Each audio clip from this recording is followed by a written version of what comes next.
Assalamualaikum warahmatullahi wabarakatuh. Baiklah, di sini saya akan menjelaskan mengenai problematika epistemologi.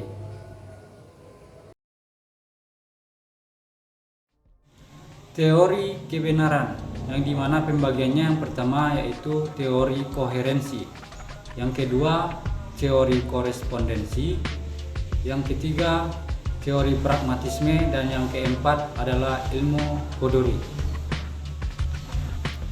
Teori koherensi ini, menurut teori koherensi, sebuah pernyataan bisa dianggap benar hanya jika pernyataan itu koheren atau tidak bertentangan dengan pernyataan sebelumnya yang sudah terbukti benar.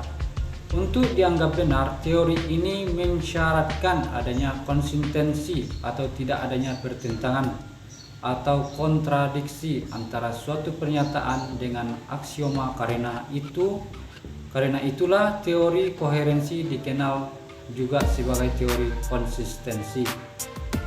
Yang kedua, teori korespondensi ini, menurutnya teori korespondensi adalah suatu pernyataan benar jika materi pengetahuan yang dikandung oleh pernyataan itu berkorespondensi atau berhubungan atau cocok dengan objek yang dituju oleh pernyataan itu. Contohnya, jika ada seseorang menyatakan bahwa ibu kota Republik Indonesia adalah Jakarta, maka pernyataan itu adalah benar sebab pernyataan itu sesuai dengan fakta objektif, yakni Jakarta memang ibu kota Republik Indonesia. Yang ketiga, teori pragmatisme. Menurut teori pragmatisme, kebenaran suatu pernyataan diukur dengan kriteria apakah pernyataan tersebut bersifat fungsional dalam kehidupan praktis atau tidak. Artinya, suatu pernyataan adalah benar jika pernyataan itu atau implikasinya mempunyai kegunaan praktis dalam kehidupan manusia. Contohnya, agama bisa dianggap benar karena memberikan ketenangan pada jiwa dan ketertiban dalam masyarakat. Selanjutnya, ilmu koduri. Menurut Yazi,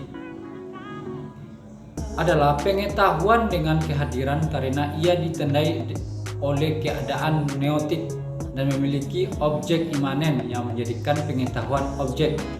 Ilmu koduri ini berbeda dengan korespondensi karena kalau dalam korespondensi membutuhkan objek di luar diri seperti meja dan kursi, sedangkan ilmu koduri tidak memiliki objek di luar dirinya, tetapi objek itu sendiri ada, yaitu objek subjektif yang ada pada dirinya. Selanjutnya, hakikat pengetahuan. Pertama, mengenai realisme. Realisme mempunyai pandangan realistis terhadap alam. Pengetahuan menurut realisme adalah gambaran atau kopi yang sebenarnya dari apa yang ada dalam alam nyata atau dari fakta atau hakikat. Pengetahuan atau gambaran yang ada dalam akal adalah kopi yang asli yang ada di luar akal. Hal ini tidak diubahnya seperti gambaran yang terdapat dalam foto dengan demikian. Realisme berpendapat bahwa pengetahuan adalah benar dan tepat bila sesuai dengan kenyataan. Contohnya, fakta menunjukkan suatu meja tetap sebagaimana adanya kendali tidak ada orang di dalam ruangan. Tidak ada orang di dalam ruangan itu yang menangkapnya. Jadi meja itu tidak tergantung kepada gagasan mengenainya, tetapi tergantung pada meja tersebut. Selanjutnya, idealisme. Ajaran idealisme menandaskan bahwa untuk mendapatkan pengetahuan yang benar-benar sesuai dengan kenyataan adalah mustahil. Pengetahuan adalah proses mental atau proses psikologis yang bersifat subjektif. Oleh karena itu, pengetahuan bagi seorang idealis hanya merupakan gambaran subjektif dan bukan gambaran objektif tentang realitas. Kalau pada realisme mempertajam perbedaan antara yang mengetahui dan yang diketahui, maka idealisme adalah sebaliknya.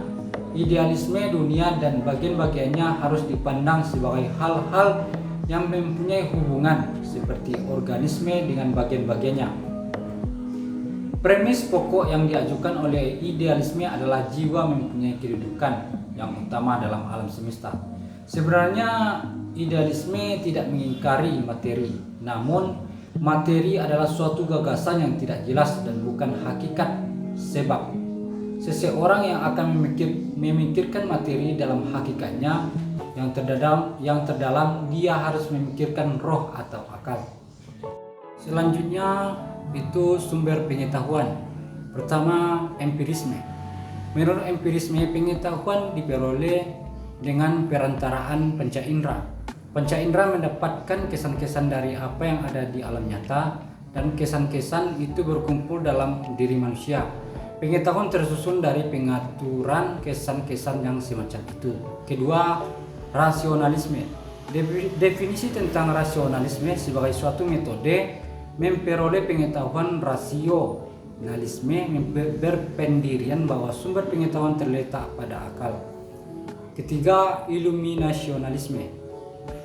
Iluminasionalisme mengatasi sifat lahirnya pengetahuan simbolis. Pada dasarnya bersifat analitis, menyeluruh, mutlak, dan tanpa dibantu oleh penggambaran secara simbolis.